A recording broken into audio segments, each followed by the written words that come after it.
ternyata dilakukan pergeseran batas tanah ke bagian barat lagi. Jadi sertifikat awalnya 230 231 tidak bukan lagi mengikat yang 229 akibat dari pergeseran batas. Setelah dilakukan pergeseran batas baru dibuat lagi sertifikat baru di sini. Jadi tumpang tindih sertifikat. Tumpang tindih. Ini dilakukan oleh siapa? Oleh BPN. BPN ya? Iya. Oknum atau siapa? Oknum BPN. Oknum BPN. Karena ya? BPN punya data, harusnya tidak bisa lakukan ini. Ini Bangunan di atas itu pernah ajukan permohonan pemecahan sertifikat bodong ini. Yaitu sertifikat, kenapa saya bilang sertifikat bodong? Karena diterbitkan di atas sertifikat 230 31 Maret. Itu saya bilang sertifikat bodong. Tanah yang sudah bergeser sekarang itu masuk ke tanah saya pribadi itu sekitar 2000 meter. Sehingga sudah terjadi perubahan ukuran. Minta supaya pertanahan membereskan. Ya, karena ini semua kan tanggung jawab pertanahan. Bahwa ada pergeseran sertifikat itu juga permainan oknum pertanahan. Sehingga kalau bisa ya masalah ini diselesaikan.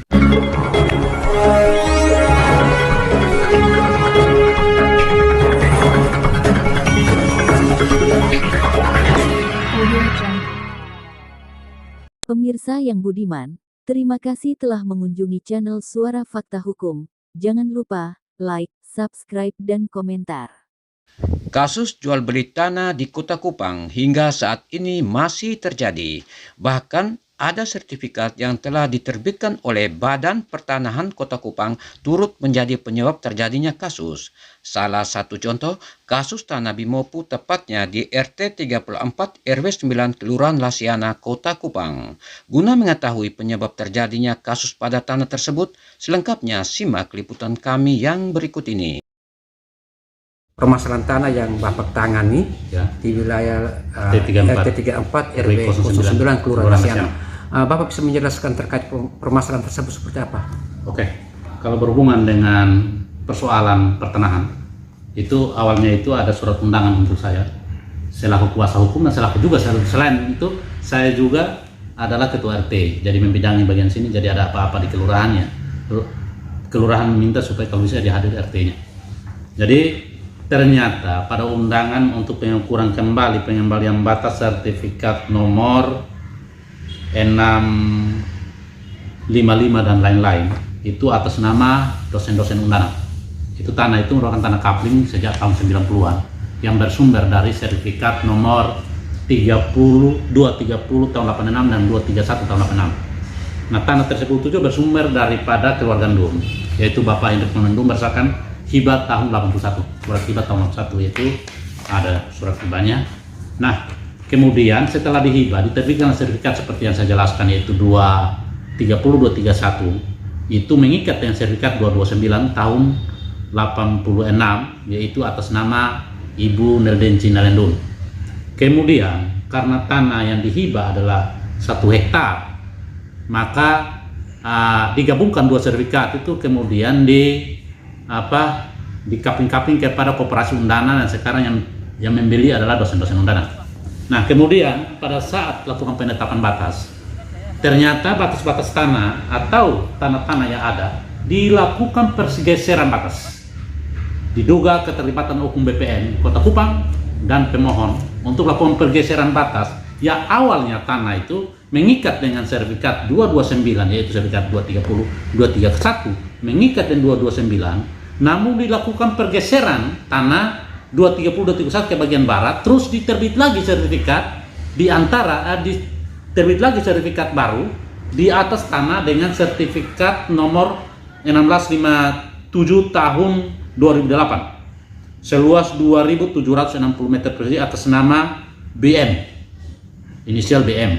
Nah, ketika kita cross check tentang penerbitan sertifikat 1657, ternyata sertifikat seharusnya sertifikat yang kita sudah hibahkan kepada yang bersangkutan. Cuma dia mengetahui terjadi masih ada tanah sisa di bagian barat, maka dilakukan pergeseran dulu, baru dia kayaknya dia lakukan kong kali kong dengan oknum BPN terus menerbitkan lagi sertifikat. Maka terjadi pergeseran batas yang dirugikan adalah dosen-dosen undangan. Dosen-dosen undangan. Nah, pada saat pengambilan batas, ulang-ulang pengambilan batas, BPN tidak membawa dokumen. Maka pada hari ini dulu baru ada beberapa dosen ajukan permohonan pengambilan batas, maka BPN undang, termasuk ketua RT dan saya selaku bagian di barat diundang, maka di situ kami hadir, maka saya tunjukkan berdasarkan dokumennya ada. Itu sertifikat tahun 86 Itu ada semua dokumen ada pada BPN. Maka di situ saya bilang di BPN harus ambil kembali titik awal, yaitu mengikat dengan 229. Nah, ketika BPN mengambil data sudah ada, tengah BPN tadi sudah menerangkan nanti sampai kantor mereka nanti ambil titiknya seperti dapat dikonfirmasi balik. Tapi mudah-mudahan dengan ada pengembalian batas yang ada, tidak ada tekanan-tekanan dari pimpinan terhadap pegawai BPN yang tadi, teman BPN yang tadi ukur, supaya jangan lakukan manipulasi data lagi. Itu yang diharapkan. Karena yang terjadi pada BPN Kota Kupang kebanyakan itu manipulasi data, terus tumpang tindih sertifikat, tapi mereka tidak bertanggung jawab terhadap perbuatan orang. Nah, itu yang terjadi pada BPN. Kenapa bilang begitu? Ulang-ulang saya tangani tentang tumpang tindih sertifikat. Mereka jadi pengecut ketika ditunjukkan sertifikat tumpang tindih, mereka cuci tangan. Tapi mudah-mudahan dengan tadi teman tadi yang turun lapangan, dia sudah tahu persoalan seperti apa, terus dikonfirmasi kembali ke kantor, terus data-data yang ada mudah-mudahan sesuai dengan data yang saya miliki dan tidak ada tekanan dari pimpinan. Itu yang diharapkan. Bapak, di tanah yang bermasalah saat ini kan sudah memiliki bangunan. Ya. Bapak melihat seperti apa terkait dengan bangunan yang ada saat ini? Kalau bangunan terutama sertifikat bodong yang diterbitkan di atas sertifikat itu, saya awalnya sudah sampaikan kepada orang yang melakukan pembangunan, tapi dia tidak mau peduli. Apakah karena dia punya duit sehingga apa yang dilakukan bisa? Saya tidak tahu. Tapi sebagai ketua RT dan sebagai masyarakat yang tahu tentang persoalan tanah, saya sudah informasikan dia. Tapi dia tidak mau dengar. Silakan, dia punya duit, silakan. Yang terpenting kebenaran atau kebenaran. Pada saat Bapak melakukan peneguran terhadap yang membangun di lokasi tersebut, apa yang mereka katakan pada Bapak? Mereka bilang mereka pembeli. Malahan bangunan di atas itu pernah ajukan permohonan pemecahan sertifikat bodong ini. Yaitu sertifikat, kenapa saya bilang sertifikat bodong? Karena diterbitkan di atas sertifikat 230-31 Maret. Itu saya bilang sertifikat bodong. Ketika lakukan permohonan pemecahan sertifikat bodong, yaitu sertifikat nomor 1657 tahun 2008 yang terbit di atas sertifikat nomor 230-231, di situ saya ketua RT juga mereka mengundang saya. Maka di situ saya tahu tentang persoalan, maka saya keberatan ke BPN. Tolong jangan buat pemecahan terhadap sertifikat nomor 1657 karena tanah bermasalah, karena buat di sertifikat nomor 230-31. Apakah BPN ditindaklanjuti atau tidak saya tidak tahu, tapi saya sudah tegur BPN langsung. Ketika itu ketemu langsung di bagian pengukuran. Apa luas tanah yang dipermasalahkan saat ini berapa? Kalau terjadi pergeseran batas itu dilakukan pergeseran seluas 2.760 meter persegi. Yaitu sertifikat nomor 1657 dilakukan pergeseran masuk di orang tanah milik orang. Ya, terhadap permasalahan yang sedang terjadi, apa yang Bapak harapkan? Kita harapkan kembali kepada titik awal, karena kita tidak bisa menipu data lengkap kok. Terhadap para pembeli yang lalu Bapak usahakan seperti apa? Oh, kalau pembeli dosen tanah tidak hilang, tanah selalu ada. Cuma antara oknum-oknum BPN dari awal lakukan pergeseran batas, tidak mau jujur terhadap orang diri, tidak mau jujur terhadap mereka penjabatan, akibatnya dosen-dosen tanah dirugikan. Kalau menyangkut dengan masalah mafia-mafia tanah, sekarang lagi terbentuk Satgas Mafia Tanah. Saya harapkan supaya oknum-oknum sering bermain di mafia tanah berhenti untuk bermain mafia tanah kalau tidak ditangkap oleh para mafia Satgas Mafia Tanah. Karena apa? Di Labuan Bajo ada 4, kalau tidak sudah ditangkap itu Satgas Mafia itu. Berhenti sudah lakukan mafia-mafia, kasihan orang kecil. Ini pagar siapa punya, Pak? Ini pagar Marcel Panggedai, Pak Marcel Panggedai. Sedang sinar bangunan ya, ini ya. Mengetahui tanah ini adalah tanah sengketa, tapi dia bangun. Ya, Bapak setelah pernah menyampaikan terkait Sudah ulang-ulang kami berdiri di sini, dia tahu bahwa waktu itu rencana awal dari sini, tapi tidak mau karena terjadi batas tanah, jadi beliau tidak mau lagi. Karena tahu ternyata ada peralihan sertifikat yang dia buat tahun 2008 itu. Kakak adalah sebagai pemilik tanah yang ada saat ini, dan pada saat ini pertanahan sedang melakukan pengukuran. Bapak bisa menjelaskan terkait kepemilikan tanah ini seperti apa? Ya, jadi tanah ini saya dapat dari ayah saya, yaitu Bapak Hendrik Manuel Dun. Beliau adalah pemilik tanah di daerah samping daripada lokasi kampus Undana.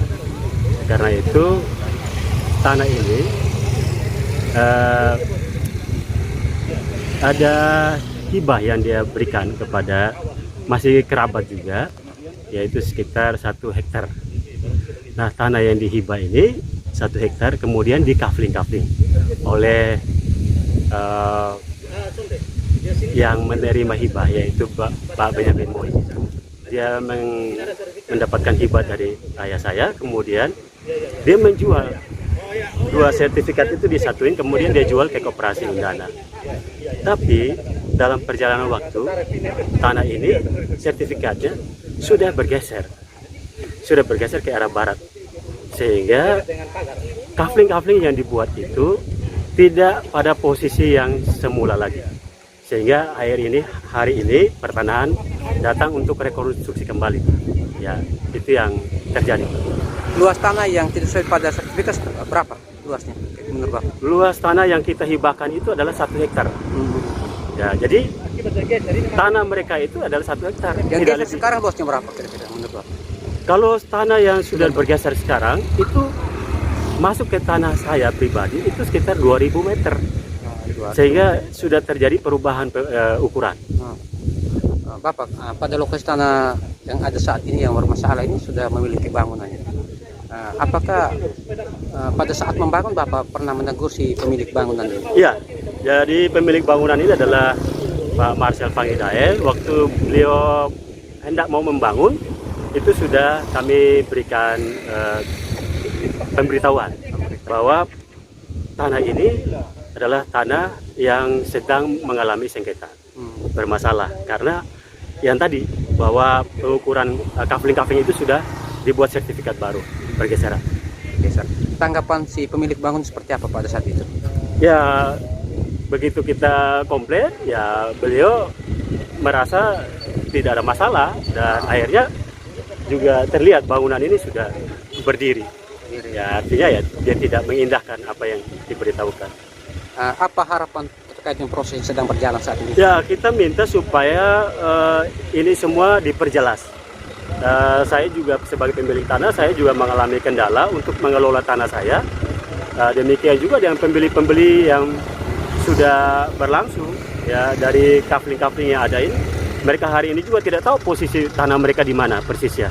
Sehingga dengan pengukuran ini mudah-mudahan semua makin diperjelas ya pemilikan tanahnya. Itu harapan Bapak ya? Ya. Apabila kedepannya berjalannya tidak sesuai diharapkan, seperti apa Bapak tidak lanjut? Ya, ini kita minta supaya semua pembeli tanah harus sepakat semua untuk minta supaya pertanahan membereskan. Ya, karena ini semua kan tanggung jawab pertanahan. Bahwa ada pergeseran sertifikat itu juga permainan oknum pertanahan. Sehingga kalau bisa ya masalah ini diselesaikan. Jadi ada dugaan ya? Ada dugaan. Permainan dari oknum pertanahan ya? Betul sekali. Ya, siap. Bisa menyebutkan nama jelas Bapak, alamat? Saya Alfred Abraham Dun, alamat Bimopu Lasiana, dan saya sebagai ahli waris dari Bapak almarhum Hendrik Mandondun. Untuk pengambilan datanya tadi kami sudah selesai. Setelah itu kami akan ke kantor dulu untuk cek dan cross check dengan data hasil ukuran dan data sesuai arsip yang ini. Nanti baru kita pastikan sebenarnya di mana sih lokasi di sini. Nanti setelah itu nanti kalau sudah ini baru mungkin saya bisa hubungi. Tadi yang hubungi saya siapa? Bapak? Oh ya. Jadi lewat Bapak ini baru saya dikontak kapan bisa kita sama-sama ke bicara di kelurahan atau di sini untuk pastikan kasih hasilnya. Nah, soalnya kan ini kan arsip lama kan, yang arsip lama kan belum ada koordinat. Nah, sekarang kan kita sudah pakai koordinat, kita cocokkan dulu. Kita mutakhirkan data dulu.